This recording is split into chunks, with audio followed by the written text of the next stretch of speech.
Hello, Marvin Pierce Dog Teacher.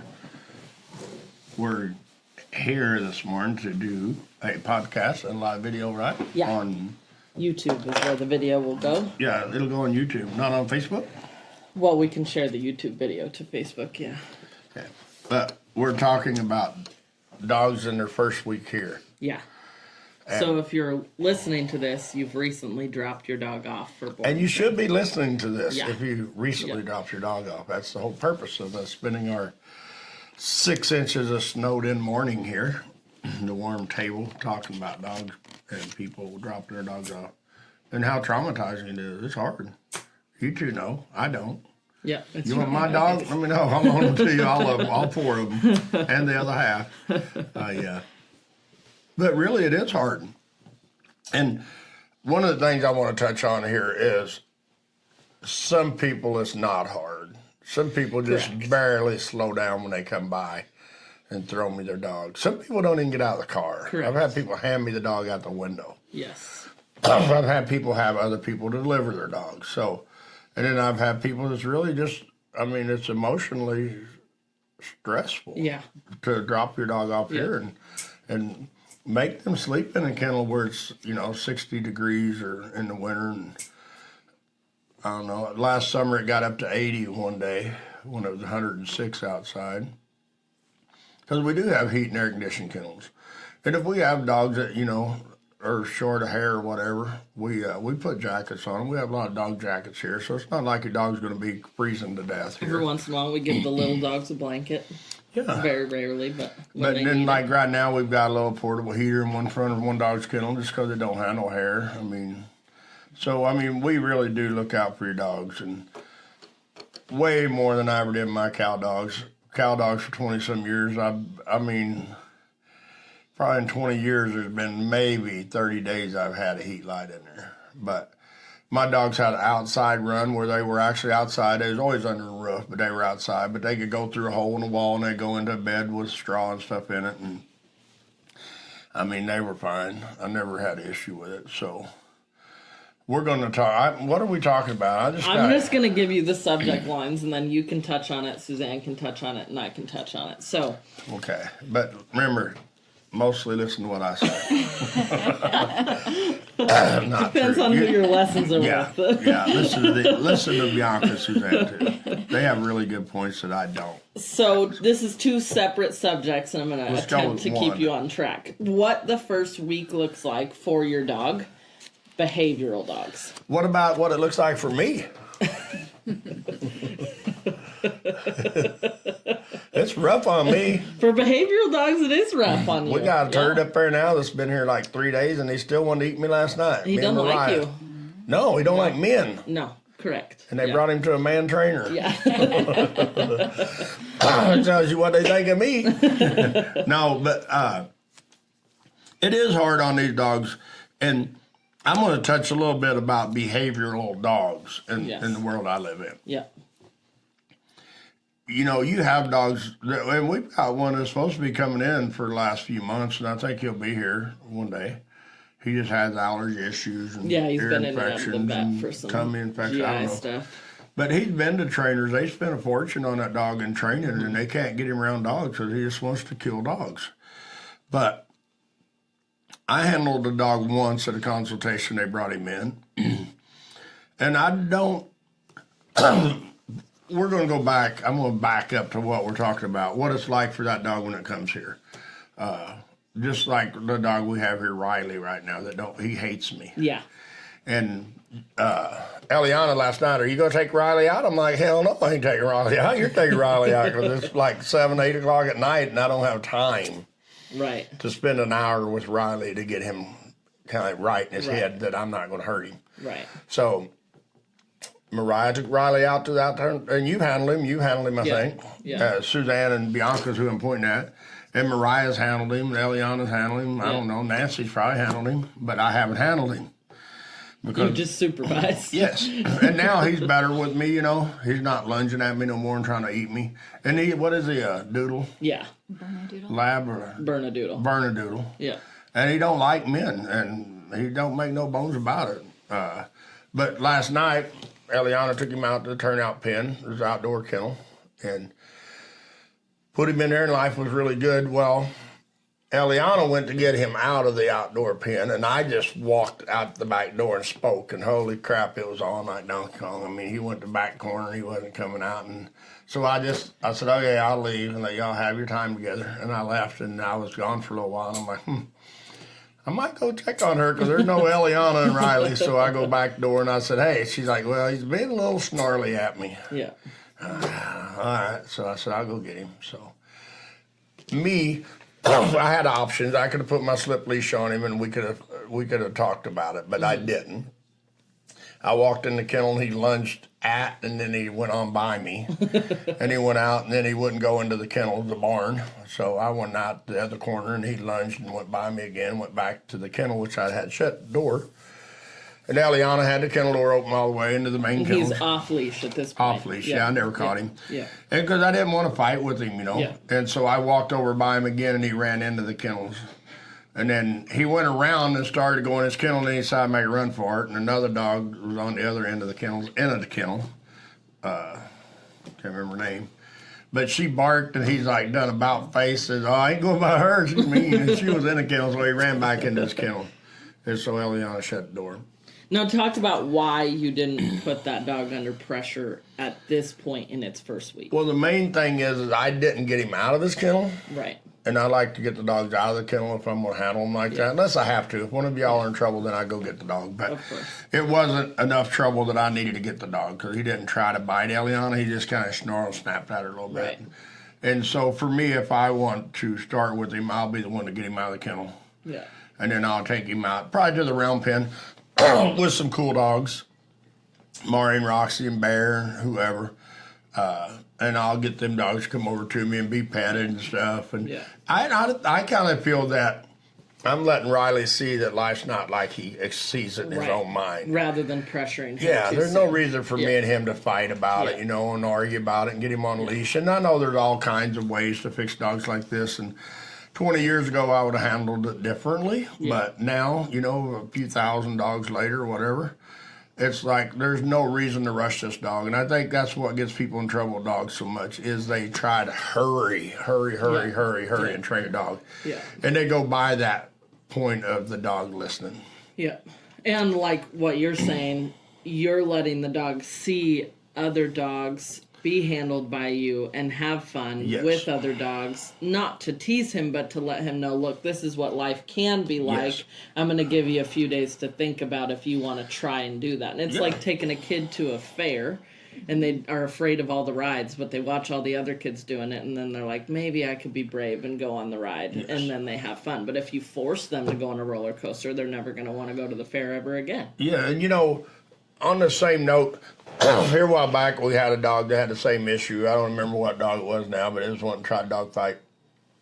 And we've got a viewing area. If any of you have seen our videos, we got like a 12 by 12 or 14 by 14, we call it a viewing area. It's a chain link fence and inside our 60-foot round pen that's covered and got walls and everything on it. And if we have a dog that's wanting to try to be a little bit dog aggressive, if it's not a fence jumper, a lot of times we'll put that dog in the viewing area and then we'll bring other dogs in on the leash. So the dog in the viewing area isn't being restrained. Yeah. And I think that sometimes in my world, and like I said, y'all train ever how you want to train, whether you want to do treats or, I don't know, teach your dog to do backflips or ride on your back or whatever you want to do before you get all the foundations down. I think that's what hurts a lot of dogs is people teach them to shake hands and take cookies gently, but they can't catch them and stuff like that. And so I think by people going to a dog park with an aggressive dog on a leash that's tight, you're just blowing stuff up. You're using a shorter fuse and you're lighting it and causing your dog to explode because he can't handle himself. To me here, if we can't handle, and we do it all the time, we'll have an aggressive type of dog like you're talking about on a leash in my round pen, and then I'll have one of y'all bring in a dog on a leash, but your dog's always on a loose leash. You can't ever be on tight leash. And then I can get my dog to calm down more, quicker Now, there's times whenever y'all have to leave the round pen because my Right. dog can't handle that much Yeah. pressure. Yeah. So, and that's the thing for these dogs, their first week of being here, it's usually just about us trying not to get bit, trying not to let dogs get in a dog fight, because that's two of the things we just always try to avoid. And if we can do that with the dogs, you see these dogs watch and try to learn. You see them sunk back in the corner of their kennels like, oh my God, don't kill me. And then you see them halfway in their kennel. Yeah. And then in Yeah. another few days, you'll see them at the kennel door like, Yeah. hey, come get me, take me out, Yeah. okay? I want to be like those dogs. Yeah. And a lot of times that's what it is. And, you know, me and you talk as here recently, you know, you're worse than me. I used to be in your spot to where you worry that a dog isn't far enough along. Right. Like Mia right now. I'm really aggravated that she's not further along than she is in her actual training. Right. But, you know, last night I was sitting in the recliner looking at something on the internet, and I'm like, you know, Mia's so far ahead because we took her home yesterday, and she never bit no one that I seen. She snapped and mouthed a couple times, but this is a dog that's bit somebody, I don't know, maybe hundreds of times, you know, her Right. mom and dad. Right. I don't think she's ever bit anyone else, and she's a 4.5-month-old Australian or German Shepherd. Yeah. So for me, I think that that's the first thing we got to get out of this dog's head. Is you just can't bite everybody. And it's hard for people to understand that sometimes. I mean, like she's here now for another week. She was supposed to went home Saturday. We took her home, but we decided to bring her back and keep her another week. Yeah. Just because I didn't feel that she was far enough along. And we kind of knew that, you and I, even Suzanne, before we ever took her home, that we didn't feel she was ready to go. And I told the people, I'm not 100% sure she's going to be ready to go home next weekend. Right. Or this weekend. Right. But this is a really rare. It is. This is that we not- take. yeah. We take. Now, there's dogs out there that bites people way more Right. than this dog has probably. But they're dogs. And for me, we're going to try to kind of stay on the subject we're on. What it's like for your aggressive type dog that comes here for a week. We just pretty much explained it. And that, I just want to add, that's what it's like for some of them, but some of them get in so much trouble with their owners that, believe it or not, once you're out of the picture, they kind of take a deep breath. And some of them we can get out quicker than most, and we still have to be really cautious. No, we got not put Oscar. pressure. Yeah. Yeah. Oscar's a good example. Yeah. I mean, he wasn't Yeah. here but days until I had him out with my personal And dogs. he had extreme problems with mounting dogs and leash reactivity. Yeah. Those were really his only problems, but they were extreme with the owner. But I think he had more problems always. You know, the dogs Of course. always do. But for me, it always goes back to the first, when a dog gets here, I feel we avoid the gray areas. Right. The leash pulling, humping Yeah. on dogs, Yeah. not coming to me. Yeah. And, you know, I get in trouble from you all the time, griped at or bitched at or whatever you want to call it, but it's all the same, about just fixing dogs on leash pulling when they get here. Right. But that's one thing that just annoys me to death. Yeah. I mean, it just drives me nuts. Yeah. And at the dog park, we've seen the two German Shepherds drag the guy through there Literally. like 3 weeks in a row. I mean, it was everything he could do to hold him. If he ever hit a slick spot, he'd be down. And I don't know, I hope the dogs are tied to him because they'll be gone. But it took me like 5 minutes, and I had the one dog just to quit. Yeah. But So it's not that way with all the dogs, but the dogs who come here, like Bianca was just saying, the majority of the time, the dogs do not want to be the way they are. no. Yeah. They're that way because I feel the majority of the time people mishandle the dog. Right. And it's just because they don't understand it. They don't train dogs, yada, yada, yada, you know. Yeah. But I feel that we just try to nip it in the bud when they get here. The leash pulling got to quit. Yeah. And then we can start working with them. And then we try to get them, if they're a dog aggressive type of dog, the majority of the dogs we get that are really dog aggressive never been in a real dog fight. Right. That the dog had to get sewed up. Right. Part of the time, the trouble is from humping dogs. Yeah. That's a really common problem for people bringing their dogs here. And I don't know, I think Not if you knowing how to settle down. just stop that behavior, you know.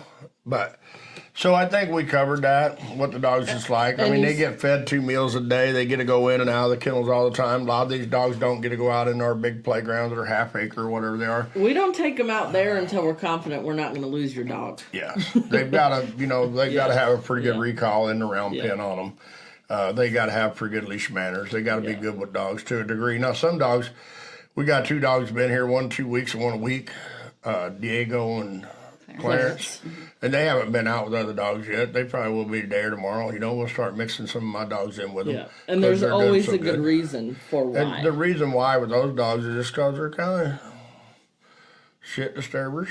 I mean, they get in trouble. So and they get nervous. really hyper. And they're, Clarence, he was so nervous he didn't even want to be around people kind of when he got here. And Diego was just the opposite. He just like panted and drooled and stuff and wanted to go home and get back on the couch, I guess. But together they do really good now, and that's the main thing.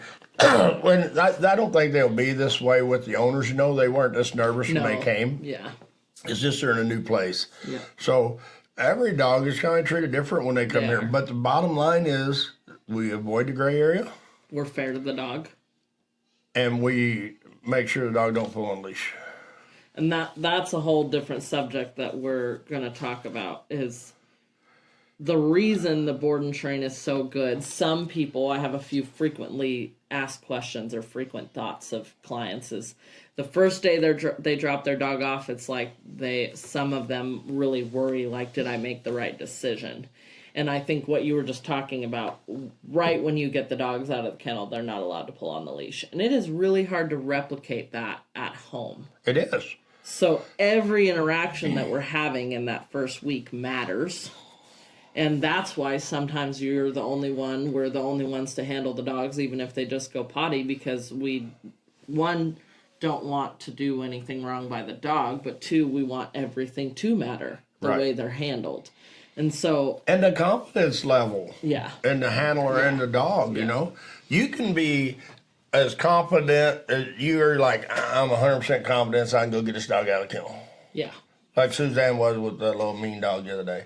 Otis. And the only reason she didn't get Otis out of the kennel is because I asked her to stop. Right. It wasn't her, but the thing is, if we're not careful, Suzanne would get an attitude like, no, I can get the dog out. And it's like, well, no, let's just take a break. Yeah. And it is fun, but it's so fun for me to see the fact that your confidence has grown that much, Now, same with Bianca, sometimes I have to curb y'all's attitude and be like, oh, just let me do it. Because of the fact that, like me and Bianca was saying, you're not saying much yet, but hopefully you'll join in before we're done. It is. All these dogs come in are different. They are. But I feel in the other aspects, for the first week, they're all the same. Like you were just saying, they need consistent rules. Yeah. And so go ahead. So that was my other topic, is just how every interaction we're having in this first week and the last 2 weeks, but especially in this first week, is setting a new structure overall for the dog. And it's just so hard to duplicate that at home if you don't have time to set up your own personal board and train at home, because it really needs to be in the kennel unless you're focusing. So as soon as you get them out, you're in training mode. As soon as you put them back up, you can break for a minute. But you can't just let the dog go do whatever the first foundation of training and expect them to get it as well as they do when they It's stay repetition, here. like you're saying. It's over and over and over. Yeah. And don't ever make no mistake about it. I make mistakes. You make mistakes. For you sure. make mistakes with dogs. So we're not sitting here saying we're perfect. So of course, So we just have the time. We're here. We do. All day. That's what y'all pay. We're doing. That's what you pay us for, is to try to be as fair and as good as we can be to your dog. Yeah. Okay, so then this is just a thought that I know you will enjoy touching on. Can you believe your dog might actually enjoy some time away from you? I don't they do. Some of these dogs, as soon as they get out of the car, they're like, hey, I'm going on vacation and I'm going to learn while I'm here. I'm excited, Mom, Dad, I'll see you later. I used to counsel students with Brett when he did middle school stuff. we would do summer camps and winter camps, and we would go away, and the kids were like so stoked to get away from their parents, and we'd be there for 5 days. And by the 4th and 5th day, the kids were like, okay, maybe I like my parents. Maybe I need to change a few things so my parents will like me more. But the first few days, it's like they need that respite away from their parents who they think are just telling them they're wrong all the time. But then they're excited to go back to the structure and love that their parents get them. But in this case, we're not just helping the kids get better, we're helping the parents get better too. Sure. And it gives you a great jump start. You know, we had a dog here a while back. I'm not going to mention names because I don't even remember it anyway. But I don't know. It was several months ago. I think the people were so butthurt that when they come to pick their dog up, he was just here for boarding. I trained him a long time ago, but he was just here for boarding. They were so butthurt that when I brought their dog out to their car and they put the leash on it, the dog literally tried to drag him back in the kennels. They're like, oh, my dog don't even want to leave. Yeah. I'm like, dang. I felt bad. I felt bad for the people, but I felt bad for the dog too. Yeah. It's like, dude, how miserable is your life that you don't want to go back home and get on a damn couch in the bed? Yeah, and we see that all the time where dogs are super excited to come in, but they're excited to go home. Yes, too. but this dog didn't want to go home. Yeah. He wanted to go back in my kennels. And it's like, dude, you had he was here like a week, but we tuned on him the whole week and trained on him and just made him better and better and better and better. Yeah. So it wasn't like he was at the Hilton sleeping on a king-size bed and eating cheeseburgers and french fries and shit. Yeah. He was trained on. But that's But he didn't want to go home. Yeah, and that I think is a whole evolution of a different podcast where we talk about people. Why don't your dog want to go home? Dogs. They humanize them. They dog them, where they treat them like a human, and they think that the dog being on the couch, the dog being on the bed, I could being talk given all day treats about and this toys all subject. the time is great, and that's what the dog wants. But what we see is that they're a lot happier with a lot of other things, like getting to go to work. Yeah. But Being you know, asked that's to sit a and whole stay, nother get on a subject. barrel. Where we I know, at? I totally agree. Yeah, But- let's get back on this. I'll be on this all day. Well, no, because one of the things we're talking about is that one of the things that's hard for people at drop-off is they can't bring their suitcase with toys. And No, I thought you treats said and- they could. They just had to pay different or more. Or no, I just got to be nicer about saying they can't. That's a totally different that's lecture what it for is. Marvin. I got this lecture a couple days ago. That's what you started to talk about at the beginning. If a dog is too cold or we're concerned about them, we will take all the care of them and get them a blanket or a coat or extra food, whatever it is that they need. But they don't need toys and cookies and Snuggies and heartbeats to snuggle up with at night to be a happy dog. They need a lot of different things, and that's what you've signed They up need to learn structure. about. They Yeah. need right and wrong, I think. And it's not your dog can't ever have those things. It's right now those Unless don't you ask matter. Ask Suzanne and be Yeah. like, They're weak. whatever. Okay, so then, so can you believe your dog might actually enjoy some time away? A lot of them really They do do, enjoy. they do. Yeah. I mean, that's it's like- a lot harder on you all than it is the dogs. The majority. You know, the of fun time. thing is we've got the video up right now of Lacey and Fred. And that dog, Fred, let it out the other day on a loose leash right by his leg all the way to his car. I was so proud of that kid and the dog and the mom and dad and, you know, everybody. But that's what it was, like you're talking about. That dog was just here for day board for a couple of days or whatever she was. Yeah. That dog was excited to go home with that kid, but she behaved. The parents' dogs don't even do that when they come and get them. They usually drag them out of the barn. Yep. They drag him in the barn. Fred's dog didn't drag him in the barn, and it didn't drag him out of the barn. Okay. 7 years old, by the way. Yeah, The kid. It's incredible, and he just keeps going. The other day there was a dog lunging and barking in the round pen, and he just walked right by it like that's nothing. And adults, we stop and we worry about why that dog's barking, and if Yeah, I our do. dog is nervous about it. And anytime I use the word "we," Sometimes you leave me out of the weeds across the table from one another. but we stop and worry and let the dog get fixated on a problem. Well, you know, I We think don't there's so need many to. times what happens, in my opinion. I've never been there, but I think the people stop and they try to figure out what I do. or what Yes. should have done. Yes. Ask me. I'll tell you before it Yeah, happens. that's Keep on very going. true. Okay, this one is Suzanne's topic. Will my dog lose its spirit, personality, or will this break them?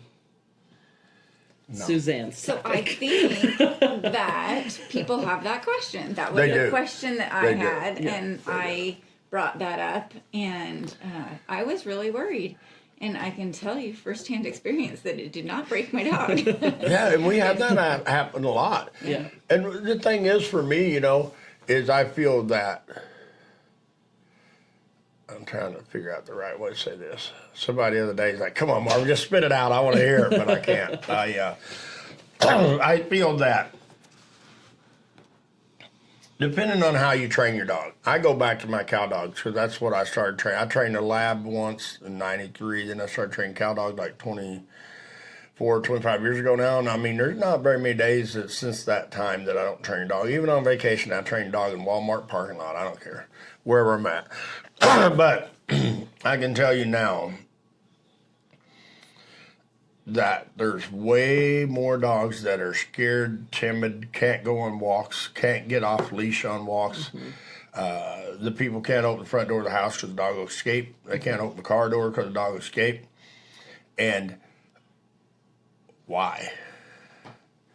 They never trained them. Mm-hmm.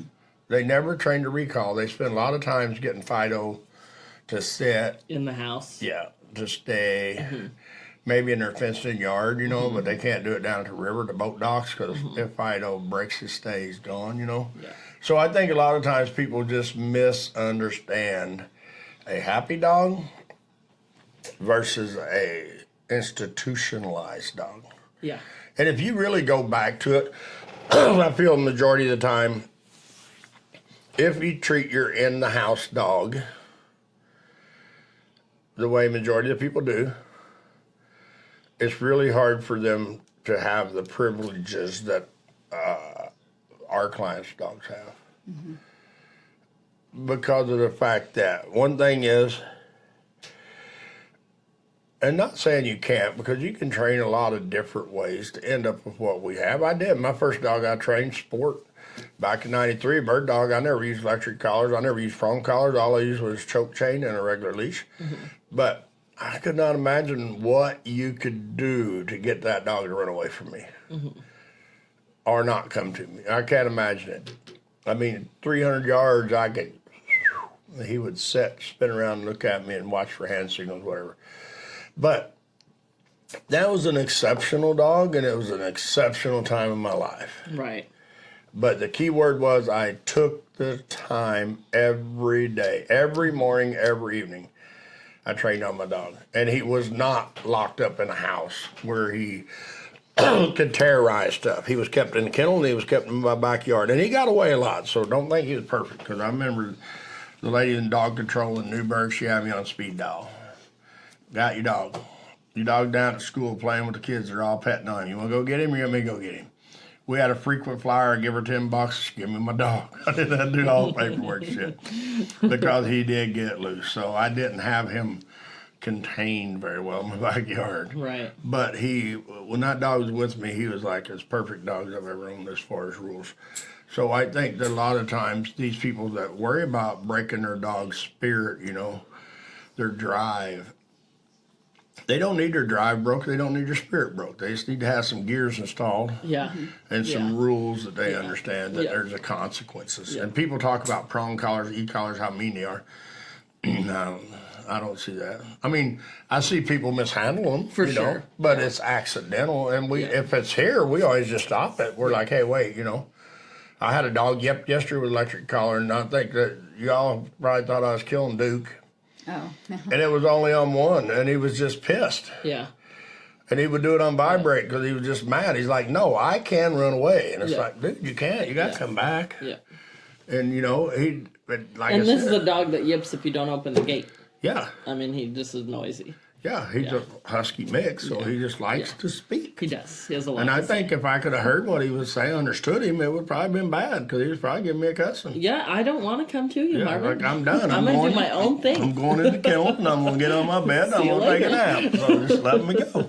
But it's fun to train on that dog because he has such a personality. Yeah. And we'll never break his personality. I don't know for sure what you do to break a dog's personality. I've never broke one. I've had dogs go get mad at me, and the personality thing, the fun dogs like Coco comes in, and Ken will probably listen to this. That dog peed on itself. When you go to touch it or pee, it would pee on itself. So for me, why? It's simple. It got all goo-goo and giggly and shit, and it couldn't control itself. Yeah. So now it controls itself. It don't pee on itself. I hadn't seen it do it for probably a week and a half. Yeah, no. And it didn't do it when Ken and his granddaughter came and done a lesson Saturday with us, and it didn't do it then either. Why? Because we're just teaching it that we're not going to goo and gaw you and make you go pee all over yourself. We're going to teach you to be respectful, and we'll pet you, and we'll go play ball, whatever you want to go for a jog if they want to jog with her, whatever they want to do. But she's not going to get all that attention when she's being crazy. Yeah. So it don't break a dog's spirit. It just teaches a dog to, I don't know, I feel have more fun. Yeah. All right, what's next? Unless Suzanne Just- has something to touch on that. Yeah, do you want to add anything to the personality with your No, dog? just Bodie's spirit was never broken. He was just a better behaved dog with his same personality, but he could just control himself. So that And was now it, there's a yeah. time and a place for them being goofy. Yeah. If they're being goofy in a time when you don't want them to, when you want them to settle down, they will. can, right. Yeah. Can you have a bad personality? That's a loaded question. Well, I'm thinking about Scout when he came here. Yeah. He was Mama's baby. Yeah. So he had a bad personality. Yeah. He would bite me if I just walked up to you and Yeah. give you a hug. Or he would dog bite if a dog just ran up to you to say hi. Yeah. But when you dropped him off here, were you worried about him losing his personality? No. I was worried about other things. Yeah, and I think that's the key to it. One of the fun things about me was I always try to have fun with the clients and customers, and a lot of them like my personality. I think because Yeah. it is kind of weird. Sometimes they don't know which side I'm talking serious or not, but sometimes they don't need to know whether I'm being serious or not because it's better if they think I'm not being. Yeah. But I feel that when you brought your dog Scout here, he done like 8 or 10 lessons before you decided board and train him. But I think the 8 or 10 lessons probably took longer than the 3 weeks of board and train. Yeah. But with the 3 weeks of board and train, your dog was so much cooler when you come to get him. Yeah. And so much less stressed. And you were less stressed because the dog was less stressed.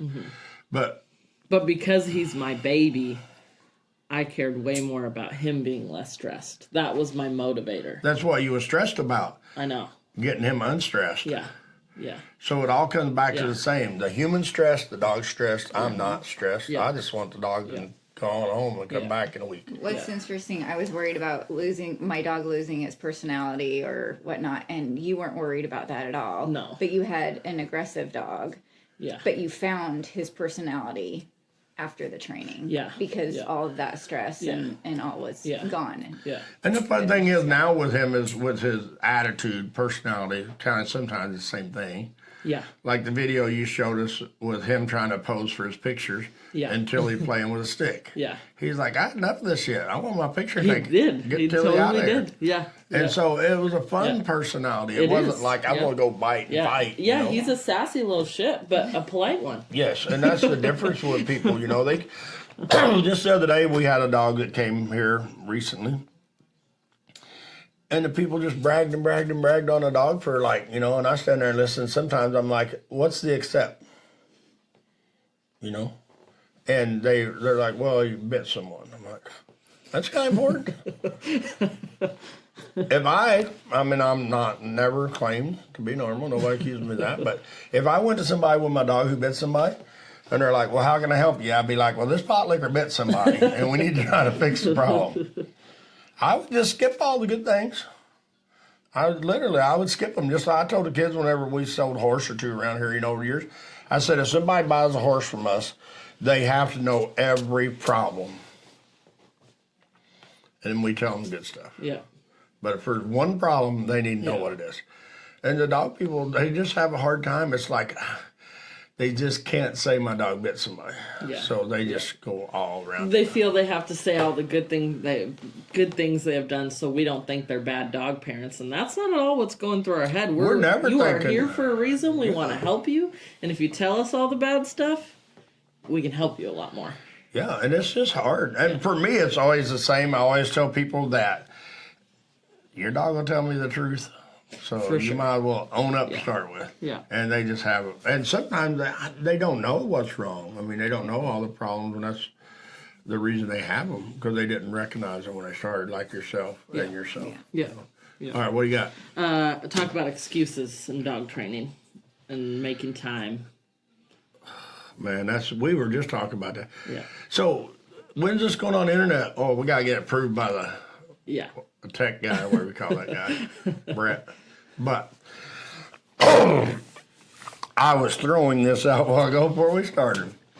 I was asking Bianca and Suzanne, how many people do you think in our area didn't go to work because of snow? Because we had It's April. Yeah. And it snowed April today. 12th or 11th or something. Yeah.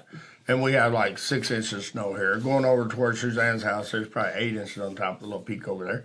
But, so how many people didn't go to work this morning? Now, there's a few thousand around our local area that didn't go to work. Some don't even have power. You know, my kids don't have power, either one, my son or daughter.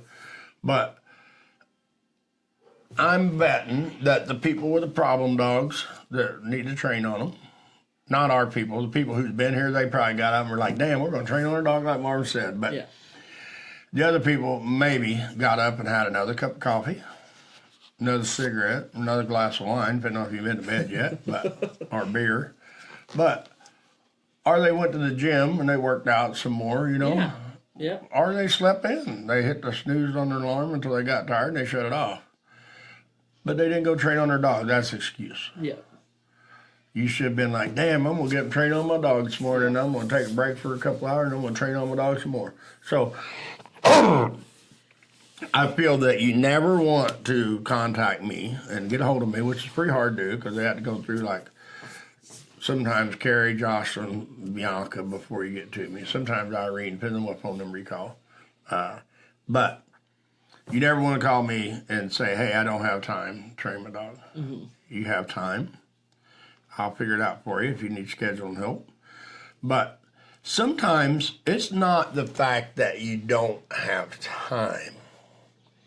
Sometimes we don't have the desire to train our little Fido puppy we just got, but we want a great dog and we don't want to get a rescue dog. And not knocking rescue dogs, because we work with a lot of them, and with the Newburgh shelter. And we've helped with some great dogs, and we've helped with a lot of shelter dogs that people come here with that's got them from other places also. So it's just an excuse. Smoke one less cigarette, drink one less cup of coffee, get up 15 minutes earlier, don't go to Dutch Brothers or whatever, go buy McDonald's, get a cup of coffee. Save some money too, but don't use it to buy the dog more toys because he has enough. But I think it's I don't know, it's just an excuse. I've always been told, and this ain't very polite to say, but if you want something done, find a busy person. It's simple, because if you go to somebody that has lots of time, sometimes it's because they don't do a lot. Yeah. I'm not saying that was everybody. Somebody retire. Sometimes people retire and kick back and take it easy, but most of the people I know who retire are busier after they retired than they were before they retired, but not all of them. So, Suzanne, you got anything to add to the excuses? No, I think that's just it. It is an excuse. We have lots of time, and it doesn't take a lot to be able to train on your dog. It don't. I tell people I'll teach a dog more in minutes than you will in hours. And I'll teach a dog more by not speaking than you will by speaking. Yeah. Bianca, you got anything to add? One more topic. Fun. Do you have anything to add about the... Excuses? Yeah. They're just excuses. We all have them. I always have excuses for going to the barn on my day off. So what other topic do we have? Having fun. With your dog? So I'm going to touch on something that Okay. I feel has a huge amount to do with having fun with your dog. Okay. So, do you know how stressful it is to go play fetch with your dog and he won't give you it? It's not very fun. Stress, I said, on a human. Yeah. I don't know that it's stressful on every human. The majority of humans is if they can't catch their dog and get the ball or the frisbee, they get pissy. But so, do you know how much fun it is for the dog to keep it away from the owner who's being frustrated? Huh? Yeah, a lot. So,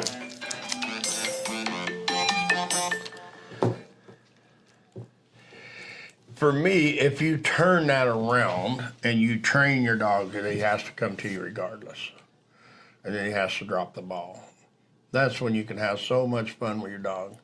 Because you can play ball, frisbee, fetch with a stick, whatever you want to do. You were throwing shit in the water this weekend, or sticks in water for your dog to go fetch, and she was doing it. Yep. And she was having fun, and she probably brought you the sticks. So it can be so much fun, so rewarding for the human and the dog. And it don't take a lot to train that into a dog. I mean, I've had people here with search rescue dogs, different things, and tell me I could never get a stick from their dog. And I showed them that it took a couple minutes, but the dog gave me the stick or the tug rope. So I think that's the hard thing for people sometimes is they go to have fun with their dog and they can't always have as much fun because they turn the dog loose and they can't catch a dog. Even at a dog park. I mean, I've had clients here that goes to the dog park and they're so frustrated because they can't catch their dog at the dog park. And I don't know. I think if you train the way we train, you can catch your dog anywhere. It doesn't matter if he's playing catch or at a dog park or out in the field or whatever. But I think people use excuses. Oh, I can't use an e-collar. I can't use a prong collar, yada, yada, yada, yada. You can. You just choose not to.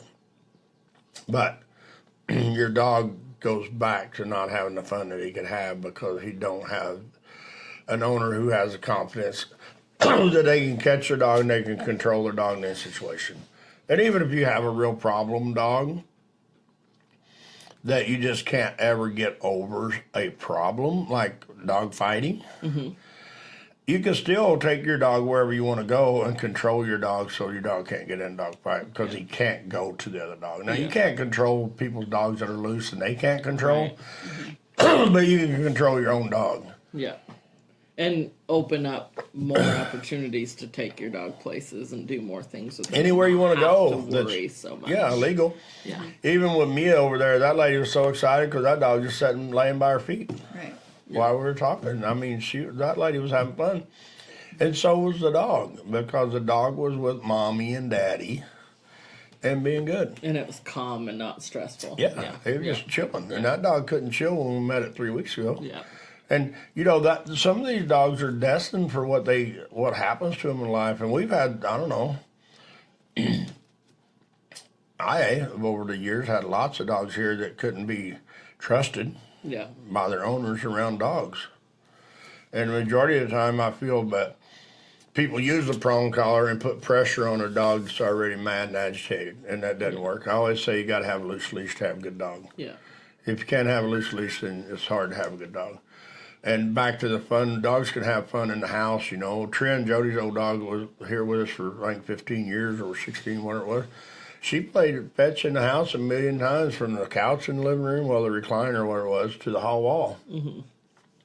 And she would come to Jody and look at her all funny-eyed, you know, while we was watching TV. And Jody's like, okay, get a toy. And so she would go over under Jody's little end table in her basket of toys and get out whatever toy she wanted to play with. And Jody would throw it back and forth across the hallway. Across the living room into the hall and trying to go get it. Never knocked over nothing. Never got crazy. And when Trin got done, she would just flop down on the floor and lay there with us. Yep. Or if Jody got done, Jody'd say leave it, and she'd just drop the toy and either lay down or go back in the room, go to bed. But we had a lot of fun, rainy ass, cold, snowy nights, whatever, in the winter with that dog right here in the hallway. Yeah. So you can have toys for your dogs in the house, of course. But I don't think that a dog should be able to be possessed with a toy or crazy about toys. Yeah. Yeah. So there's a million and one ways to have fun. I mean, you and Brett really have a lot of fun with your dog this We weekend. do. Yeah. And you have a lot of fun with your dog. I mean, That's the thing. You talk about having fun training your dog and doing some interesting things in the house or outside or whatnot. But then there's also the post-boarding train fun where you can go and, like what you were talking about, experience the fun with your dog off leash on a hike, doing things that you never thought possible before because you have such a well-behaved dog. So fun just keeps increasing from the training all the way. And the fun training, like you said, you know, to me always, if you can't have fun training, then you need to find a trainer that can. Yeah. Have fun training your dog. Yeah. Not pay him, of course. Well, unless you find a free one, I guess. But then you reap the rewards, you know, because you can go do so much with your dog and have fun, you know. It's just. Well, some people I think that have come in and talked about wrestling with their dog or playing in a way maybe before they came into board and train that was not helpful for their dog. No, it got to be a problem. It got to be a big problem. And so they're kind of wondering, well, can I do that? Or, you know, it's kind of rethinking how to have that fun that's good for your dog. Yes. And so going out to a playground and having a, you know, barrel on a post or, you know, do an obstacle course or something is just reimagining what that fun had been into a new way that is helpful to your dog. And they're training on them. Right. Yesterday or Saturday with Mia, I showed those people, they had to really watch petting Mia because she still want to snap once in a while. And I showed them how to roughhouse Mia and be all crazy, and she's just like, oh, this is so nice. And she never even opened her mouth. But it's because we've taught her she can't bite. Right. And I feel that one of the things I want to touch on a little bit is about trainers, you know. There's a million and one of them out there, and there's a lot of great trainers in the country, you know, in the world. And I still want to learn. I still try to learn all the time. And I seen a trainer that was going to be around in the next month, or this month, maybe later this month. I was really excited to go back and go try to check it out, but he's a protection trainer. And I'm not into protection dogs, so I didn't. But I think sometimes if you go do your research on trainers, and what did your trainers train to do? I mean, if you just want Fluffy to sit on the couch and look cute, that's the kind of trainer to get maybe. But I still feel that if I was going to look for a trainer, you know where I would go? To a cowboy. I mean, you go, not all the ranchers, you know, that have dogs, so they got lots of time the dogs run around that just, if you pull in, they might bite your car tire or you know.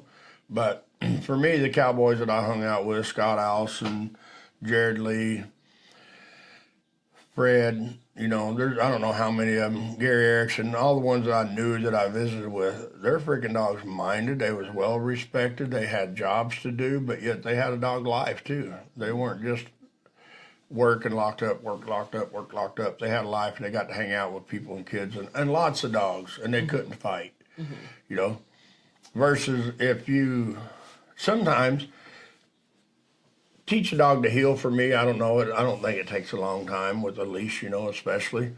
But still, I don't think that your dog's trained just because he can walk by your leg on a leash or he can sit and stay. I don't know. I don't think that's really trained. That's training, of course, and it's really hard to do a lot of times. But I think that for me, I don't know. I go back to take my dog anywhere's off leash, and he comes to me when I ask him. Doesn't matter what we're doing or what's there, whether it's birds, chickens, cows, ducks, goats, people, kids, horses, dogs, cats. If I call them, they come to me. But I think really do the research and sometimes don't settle for, well, I just got to live with my dog. Can't be around dogs. You know, do some more research. And as you know, everything in the country is expensive now. There is nothing cheap. And a lot of times you get something cheap, you got something cheap. But I feel that when it comes to having a happy dog, like that's what we're supposed to be touching on, a happy dog is one that don't have to be contained all the time, and he's not in trouble all the time. He's not getting bitched at all the time. You got to have fun. And I even tell you that sometimes. We got to quit being so serious with our personal dogs. Right. Yeah. and have more fun. And you really listened to me for a change. This weekend you took Tilly out and had a lot of fun with her. And, you know, she got to carry sticks and swim in the rivers and just go have fun. And that's the hard thing for, I don't know, for us sometimes I think we just push it a little too far on training our personal dogs, not client dogs. Client dogs, we've got all the patience in the world, but when it comes to our personal dogs, sometimes we've got to remember that, hey, we got to go have fun. Like Bear, I even pet him sometimes when normally I wouldn't, just because I should pet him once in a while. And Suzanne's the same way. I think sometimes you pick on Bodie a little bit. I do. Because we get aggravated because they're not being perfect. Sometimes we just got to have, we got to accept, we have cool dogs. Everybody works here has cool dogs. Jody's dog's Rio, you know, everybody brags about Rio because she's so cool. But it's because we put in the time and the effort. You know, it doesn't matter if you bring your dog here and you leave it 3 weeks and you take it home and you treat it like you did when you brought it here, you will end up with what you had when you brought it here. So later we're going to talk about another video, audio, podcast, whatever, about what to expect when you week 2. This week 1, y'all. So right? You got anything you want to add? No, I don't think so. Suzanne? I'm good. So everybody enjoy the blizzard of 2022 in April the 12th or whatever it is. Snow's falling out of the trees. Talking about a couple more days of it.